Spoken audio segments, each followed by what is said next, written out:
Mahogany मंगलम कुंद कुंदार्यो जैन धर्मोस्तु मंगलम सर्वमंगल्य मांगल्यम सर्वकल्याणकारकम प्रधानं सर्वधर्माणां जैनं जयतु शासनं जैनं जयतु शासनं। सिमंदर पूजन का अर्थ हम देख रहे हैं। 123 पेज नंबर है जिनेंद्र अर्चना में, और उसमें 235 होगा। कर लो जिनेंद्र पूजन। आज हम दीप का छंद देखेंगे, पढ़ते हैं। चिन्मय विज्ञान भवन अधिपति तुम लोका लोक प्रकाशक हो, कैवल्य किरण से ज्योतित प्रभु तुम महा मोहतम नाशक हो। तुम हो प्रकाश के पुंजनाथ, आवरणों की परछाव नहीं, प्रतिबिंबित पूरी गेयावली पर चिन्मयता को ले आया दीपक चरणों मेरे अंतर। प्रभु तेरे मेरे अंतर को अविलंब निरंतर। क्या कह रहे हैं यहाँ पर दीप के छंद में कि हे भगवान, आप कैसे हो? चिन्मय विज्ञान भवन अधिपति। किसके अधिपति हैं? स्वामी किसको हो भगवान आप? कि ज्ञानमय, ज्ञान के ही स्वामी हो। किसके स्वामी हो? ज्ञान के ही स्वामी हो। तुम लोकालोक प्रकाशक हो, और तीनों लोग भगवान के ज्ञान में झलक रहे हैं। जिस प्रकार दीप प्रकाशित करता है जगत को, उसी प्रकार ज्ञान में लोकालोक भगवान के झलक रहा है। कैवल्य किरण से ज्योतित प्रभु तुम महामोहतम नाशक हो। सरल अर्थ है कि किससे ज्योतित हो? कैवल्य किरण से। ज्योतित मतलब जैसे दीप को प्रज्वलित करते हैं अपन, तो वो तब जल जाता है। तो भगवान किससे ज्योतित हैं, किससे प्रकाशमान हो रहे हैं? कि केवल किरण से। केवल ज्ञान भगवान को जो केवल ज्ञान होता है, तो जिस प्रकार दीपक जलते ही सबको प्रकाशित करता है, उसी प्रकार केवल ज्ञान होने से भगवान के ज्ञान में क्या हो रहे हैं? लोकालोक झलक रहे हैं। और प्रभु तुम महामोहतम नाशक हो। जिस प्रकार दीपक अंधकार का नाश करता है, तो भगवान को केवल ज्ञान हुआ, तो उसका फल क्या हुआ? केवल ज्ञान हुआ तो मोह आदि गए, मोह राग देश आदि अंधकार गया, और केवल ज्ञान रूप प्रकाश आया। तुम हो प्रकाश के पुंजनाथ। पुंज मतलब समूह, प्रकाश के पुंज हो। प्रकाश का अर्थ यहाँ पर क्या लेना? कि ज्ञान, कि भगवान को अशरीरी कहते हैं। तो अशरीरी मतलब कि क्या शरीर है? कि ज्ञान में ही शरीर है। जितना जैसे कि भगवान महावीर का शरीर की अवगाहना कितनी थी? 7 हाथ की थी, है ना? तो 7 हाथ से कुछ कम। तो जितना भी आत्मा के प्रदेश है, वो पूरे प्रदेशों में क्या है? ज्ञान ज्ञान ज्ञान ज्ञान ज्ञान ज्ञान ज्ञान भरा हुआ है। आत्मा के एक एक प्रदेश में ज्ञान है। तो कह रहे हैं कि तुम हो प्रकाश के पुंजनाथ। प्रकाश मतलब ज्ञान के पुंज हो, और आवरणों की परछा नहीं। यहाँ पे आवरण मतलब क्या लेना? कि कर्म, जो कर्म का आवरण, जिसके कारण अभी हमारा ज्ञान क्या नहीं है? पूर्ण विकसित नहीं है। किसके कारण? कि अभी ज्ञान पर क्या ढका हुआ है? ज्ञानावरण, कर्म ढका हुआ है। तो हे प्रभु, आपका ज्ञान पूर्ण विकसित हो गया, तो अब उस पर किसकी परछाई नहीं है? आवरणों की परछाई नहीं है। तो कौन से आवरण लेना है यहाँ पर? कि 4 घातीय कर्म। किसकी बात चल रही है? सिमंदर भगवान की। और वे कैसे हैं? अरंत अवस्था में हैं। तो 4 घातीय कर्मों की परछाया नहीं है। और क्या कह रहे हैं? प्रतिबिंबित पूरी गेयावली। जिस प्रकार दर्पण में सभी गेय प्रतिबिंबित होते हैं, भगवान आपके ज्ञान में पूरी गेयावली। गेयावली मतलब जगत के जितने भी पदार्थ हैं वे सभी भगवान के ज्ञान में क्या हो रहे हैं, प्रतिबिंबित हो रहे हैं। दर्पण के आगे कितनी भी बड़ी कितनी भी छोटी चीज़ आप रख दें तो कोई चीज़ रह जाएगी क्या, कि जितनी चीज़ें होंगी सभी उस दर्पण में झलकेंगी। तो प्रतिबिंबित पूरी गेयावली जितने भी गेय हैं भगवान के ज्ञान में क्या हो रहे हैं, प्रतिबिंबित हो रहे हैं। पर चिन्मयता को आँच नहीं। चिन्मयता को मतलब कि उसके कारण जो उपयोग में लग रहा है उस उपयोग को किंचित मात्र भी आँच नहीं है।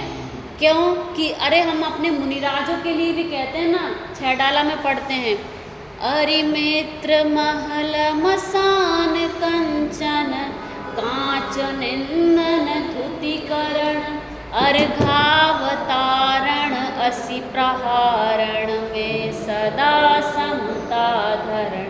अरे हमारे मुनिराज जो 6ठे 7वें गुण स्थान वर्ती हैं उनके समक्ष भी यदि कोई मित्र आ जाए उनके सामने, या कोई दुश्मन आ जाए, या कांच रखा हो या सोना रखा हो, उनके लिए सब कुछ कैसा है, बराबर है। तो जो हमारे मुनिराज ऐसे हैं तो हमारे महाराज कैसे होंगे, हमारे जिनेंद्र परमात्मा भी उनसे और बढ़ के हैं कि उनके ज्ञान में सभी गेय प्रत्यक्ष झलकते हुए भी चिन्मयता को किंचित भी आँच नहीं है। तो ऐसा ही स्वभाव भगवान का है कि हमारा भी स्वभाव ऐसा है कि भाई ज्ञान का वस्तु का स्वभाव ऐसा है कि दो द्रव्य एक साथ रहते हुए भी उनमें क्या है, अत्यंता भाव है। तो जो मान रखा है, जो मिथ्या कल्पना है वो इस जीव की है। इस शरीर में रहते हुए भी पुद्गल के थोड़े बहुत परमाणु जीव रूप हो गए या जीव के थोड़े बहुत परमाणु पुद्गल रूप हो गए, क्या नहीं हुए। तो यहाँ पे भगवान की प्रतिमा, भगवान का स्वरूप हमको क्या बता रहा है कि सारे गेय झलकते हुए भी चिन्मयता को किंचित मात्र भी आँच नहीं है। आगे क्या कहते हैं, ले आया दीपक चरणों मेरे अंतर आलोकित कर दो, प्रभु तेरे मेरे अंतर को अविलंब निरंतर। क्या कह रहे हैं कि हे प्रभु मैं आपके चरणों में क्या लेकर आया हूँ, दीपक लेके आया हूँ। जिस प्रकार इस दीपक का स्वभाव प्रकाश करना है उसी प्रकार ले आया दीपक चरणों में अंतर आलोकित कर दो। मतलब कि जैसे एक दीपक से दूसरा दीपक जलाया जा सकता है तो मैं भी आपके केवल ज्ञान से अपना ज्ञान को भी उस प्रकार करने के लिए आया हूँ। तो अंतर आलोकित कर दो प्रभु तेरे मेरे अंतर को। तेरे मेरे अंतर को मतलब कि अभी जिस प्रकार मैं आपको भगवान मान रहा हूँ और खुद को क्या मान रहा हूँ, भक्त मान रहा हूँ, ऐसे अंतर को जब मेरा भी ज्ञान पूर्ण विकसित हो जाएगा और भगवान का तो ज्ञान पूर्ण विकसित है तो कोई अंतर बचेगा क्या, कोई अंतर नहीं बचेगा। तो हे प्रभु मैं भी ये भावना लेकर आया हूँ कि जैसे अपन कहें कि कोई व्यक्ति है एक जो कम धनवान है और वो ज़्यादा धनवान व्यक्ति के पास जाता है तो पूर्ण विश्वास लेकर जाता है कि जिस प्रकार ये भी पहले हमारी तरह कम पैसे वाला था और अब पुरुषार्थ करके कैसा हो गया, धनवान हो गया। तो ऐसे ही उसके मन में थोड़ी बहुत विश्वास रहता है कि पूर्ण विश्वास रहता है कि वो पूरा विश्वास लेकर जाता है कि मैं भी इस प्रकार धनवान बन सकता हूँ। उसी प्रकार भगवान के समक्ष भक्त क्या भावना भा रहे हैं कि ये जो अल्प ज्ञान है, इस अल्प ज्ञान में पूर्ण ज्ञान होने की क्या है, सामर्थ्य है। तो मैं भी क्या करना, भगवान से क्या भावना भा रहे हैं कि प्रभु तेरे मेरे अंतर को अविलंब, अविलंब मतलब शीघ्र, निरंतर से भर दो। मतलब अब इसको क्या कर दो, निरंतर कर दो, अब अंतर ना बचे ऐसा कर दो, इंडिफरेंट कर दो। अभी मैं क्या मान रहा हूँ कि मैं भक्त हूँ और आप भगवान हो। अपन वो पढ़ते हैं ना, हूँ स्वतंत्र निश्चल निष्काम ज्ञाता दृष्टा आत्म राम। उसमें एक लाइन पढ़ते हैं, जो मैं हूँ वह है भगवान, वह मैं हूँ जो है भगवान, अंतर यही ऊपरी जान वे विराग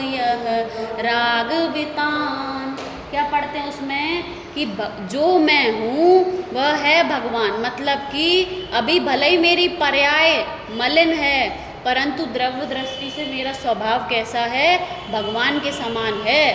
तो जो मैं हूँ वह है भगवान, और जो वह है मैं भी उनके समान परमात्मा हूँ, अभी बना बनाया द्रव्य स्वभाव से। लेकिन पर्याय में जो मलिनता दिख रही है वो किस में दिख रही है, पर्याय में दिख रही है। और जो पर्याय में मलिनता दिख रही है वो कितने समय की है, कुछ समय की है। तो जो द्रव्य स्वभाव है उससे तो मेरा भगवान आत्मा भी कैसा है, पूर्ण वैसा का वैसा है जैसा अभी सिद्ध परमात्मा का है।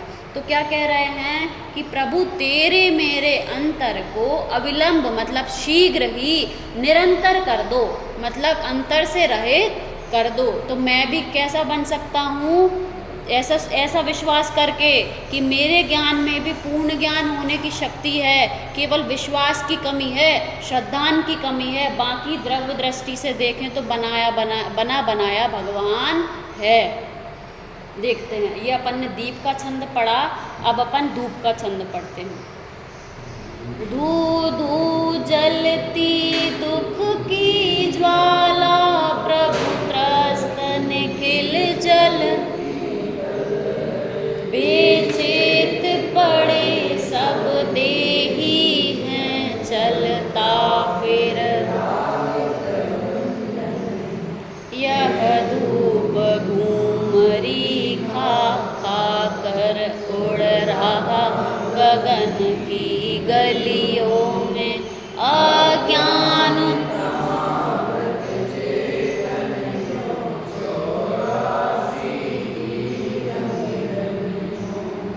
संदेश धूप का तात्विक, प्रभु तुम हुए ऊर्ध्वगामी, जग से प्रगटे दशांग, प्रभुवर तुमको अंत। क्या कह रहे हैं कि जैसे जब धूप, जगत में धूप जिसको कहते हैं, धूप क्षेपण करते हैं, मतलब अग्नि में धूप को डालते हैं और उससे क्या निकलता है, धुआं निकलता है। तो कह रहे हैं कि जिस प्रकार ये जो अग्नि है ना, अग्नि कैसी प्रज्वलित है, उसी प्रकार धू धू जलती दुख की ज्वाला, जो संसार के जीव हैं उस अग्नि के समान दुखी हैं। जैसे अग्नि अपन को कैसी दिखाई दे रही है, दुखमय दिखाई दे रही है ना, जलती हुई, कि ऐसे ही अग्नि जैसी वहाँ जल रही है, ऐसे ही प्रत्येक जगत का प्राणी कैसा है, दुखी है। और जब आग जलती है तो ऐसे घूम घूम के धुआं ऊपर जाता है ना, देखा होगा सबने, कि धू धू करती दुख की ज्वाला, प्रभु त्रस्त निखिल जग तीतल। निखिल मतलब संपूर्ण विश्व के, जग तीतल मतलब पृथ्वी पे जितने भी जीव हैं वे सभी कैसे हैं, दुख की ज्वाला से दुखी हैं। और बेचेत पड़े सब देही हैं। बेचेत मतलब बेसुध हैं, अभी खबर नहीं है उनको इस दुख की। हमको दुख की खबर है क्या, कि हमको कोई कहे, कोई आए, वैसे तो कोई आने वाला नहीं, पर कल्पना करें कि अगर कोई आए और बोले कि आपको मोक्ष ले जाने वाले हैं, हम जाने तैयार होंगे?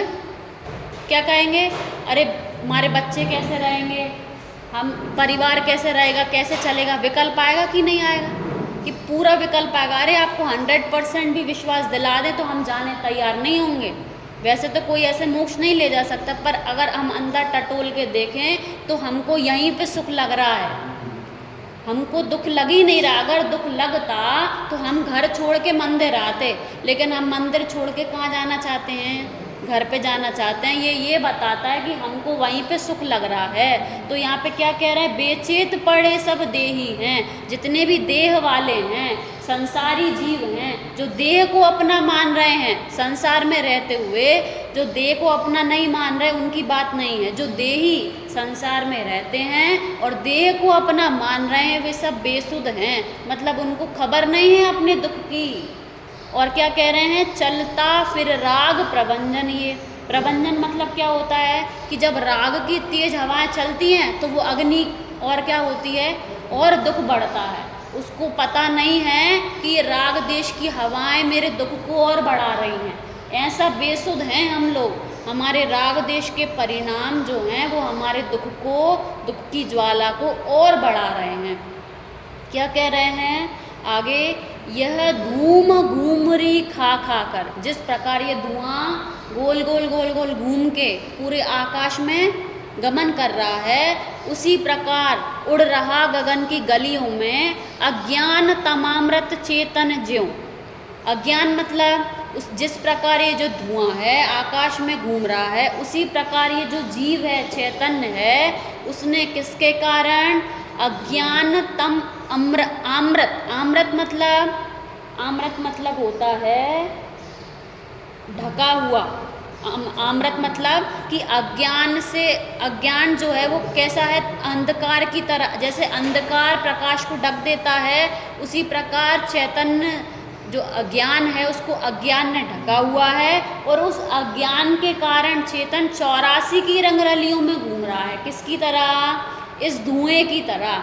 जैसे धुआं चारों तरफ फैल जाता है, उसी प्रकार ये जो जीव है अज्ञान के कारण, किसके कारण, किसी अन्य के कारण या अपने कारण, अपने अज्ञान के कारण 84 की रंगरलियों में ये चेतन घूम रहा है। आगे क्या लिख रहे हैं, संदेश धूप का तात्विक प्रभु तुम हुए ऊर्ध्वगामी जग से, प्रगटे दशांग प्रभुवर तुमको अंतः दशांग की सौरभ से। क्या कह रहे हैं कि प्रभु इस जो धूप है, धूप मतलब ये जो अग्नि है और जो धुआं है, इससे आपने सीख ले ली। क्या ले लिया, संदेश धूप का तात्विक प्रभु, धूप से तात्विक संदेश लेकर तुम हुए ऊर्ध्वगामी जग से।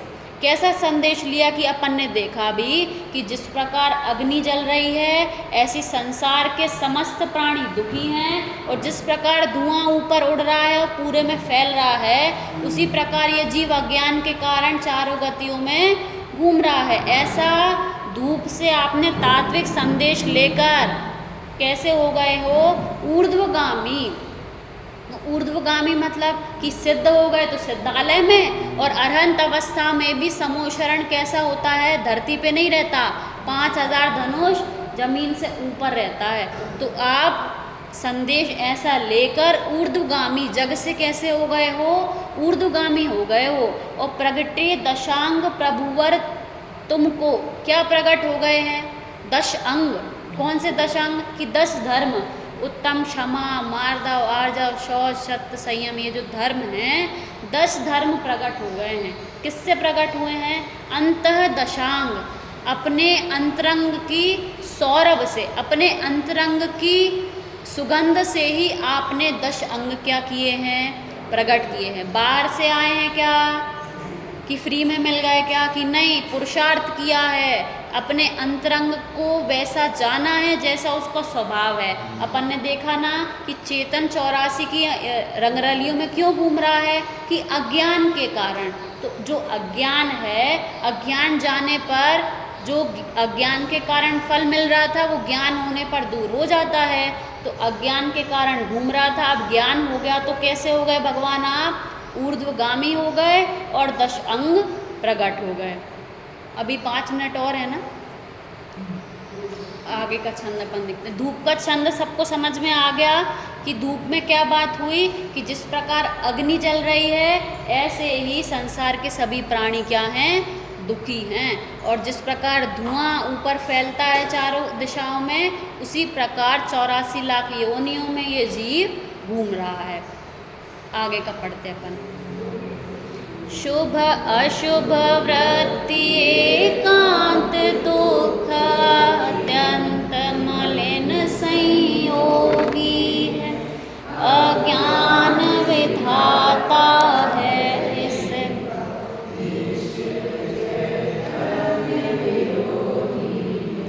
कांटों सी पैदा हो जाती चैतन्य सदन,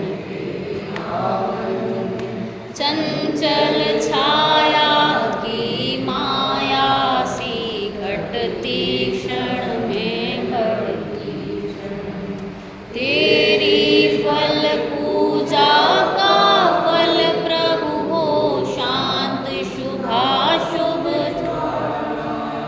मधुकल्प फलों सी जीवन में।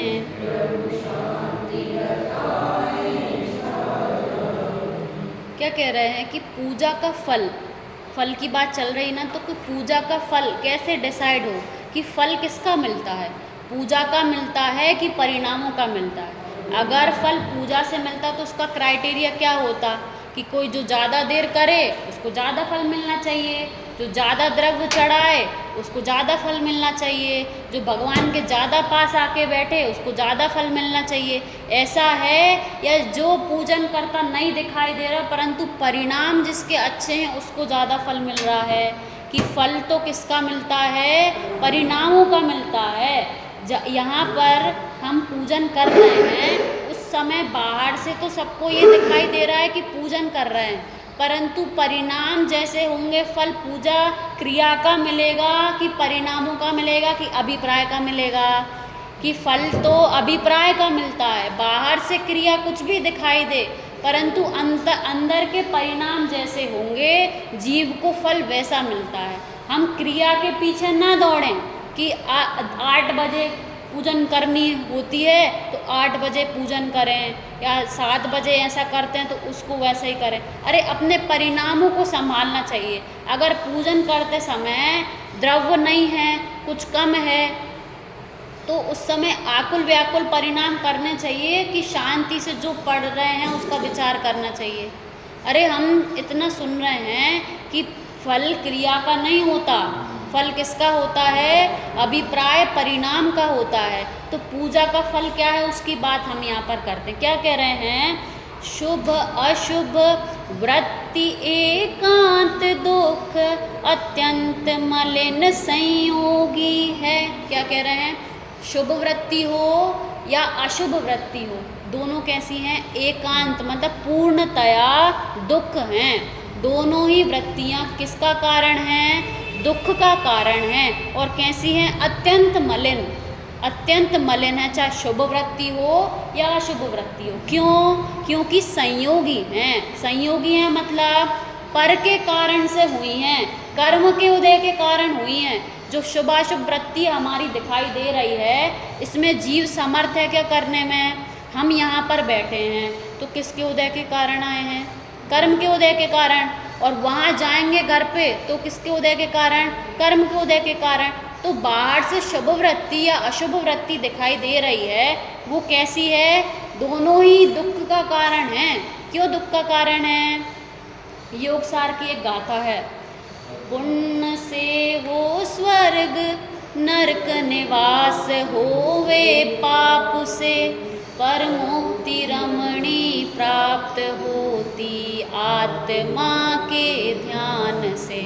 समझ में आ गया होगा कि पुण्य से तो जीव को क्या मिल जाएगा, स्वर्ग, और नरक निवास होवे पाप से।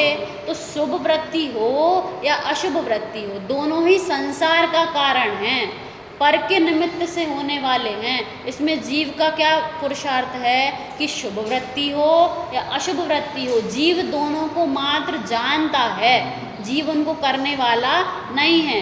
फिर आगे क्या लिख रहे हैं, अज्ञान विधाता है इनका, किसका, इनको करने वाला कौन है, इनका कारण किसके कारण हुई है, कि अज्ञान के कारण हुई है। कैसे अज्ञान के कारण, कि जीव स्वयं को भूला तो शुभाशुभ वृत्तियाँ दिखाई दे रही हैं, निश्चित चैतन्य विरोधी हैं। निश्चित मतलब इसमें कोई दो राह नहीं है, ये चैतन्य की विरोधी हैं। शुभ वृत्ति हो या अशुभ वृत्ति हो, बाहर से जब जीव ये करता है तो अपने परिणामों का घात कर रहा होता है, जीव अपना घात कर रहा होता है। फिर आगे क्या लिखा, कांटों सी पैदा हो जाती चैतन्य सदन के आंगन में। आंगन घर में होता है, घर के बाहर होता है, घर से ही लगा होता है, लेकिन उसको घर नहीं कहते, उसको क्या कहते हैं, आंगन कहते हैं। तो जिस प्रकार घर का आंगन घर में होते हुए भी घर से क्या होता है, बाहर होता है, उसी प्रकार ये शुभाशुभ परिणाम है ना, ये जीव के जैसे आंगन होता है ऐसे जीव के आंगन में कांटों से पैदा हैं। जीव का स्वभाव नहीं है, जीव से बाहर हैं। ये क्या है, मात्र पर्याय में दिखाई दे रही हैं वर्तमान में शुभाशुभ वृत्तियाँ, लेकिन द्रव्य स्वभाव ऐसा नहीं है। कांटों सी पैदा हो जाती चैतन्य सदन के आंगन में। बस एक लाइन का और अर्थ करते हैं, बाकी कल करेंगे। क्या लिख रहे हैं? चंचल छाया की माया सी घटती क्षण में बढ़ती क्षण में। जिस प्रकार जो छाया होती है, छाया घटती बढ़ती रहती है ना, तो ये हम कैसे पहचाने कि शुभाशुभ जो वृत्ति है, शुभाशुभ परिणाम है, वो हमारा स्वभाव नहीं है। उसके लिए ये बात हमेशा जब भी कोई चीज़ हो तो ये लाइन याद रख लेनी चाहिए बिल्कुल। कैसी? कि जैसे छाया घटती है और बढ़ती है, ऐसे शुभ और अशुभ परिणाम घटते बढ़ते रहते हैं ना। तो जो घटे बढ़े या फिर ऐसा भी कभी जब जीव अपने उपयोग में चला जाए तो ये दोनों ही चीज़ दिखाई नहीं देती। तो इसका अर्थ क्या है? ये जीव का स्वभाव नहीं है। तो जो शुभाशुभ वृत्तियाँ हैं ये कैसी हैं? चंचल छाया सी माया है इनकी। कैसी? छाया की तरह, कभी घटती हैं और कभी बढ़ती हैं। बाकी जीव का स्वभाव क्या है इसका अपन कल देखेंगे।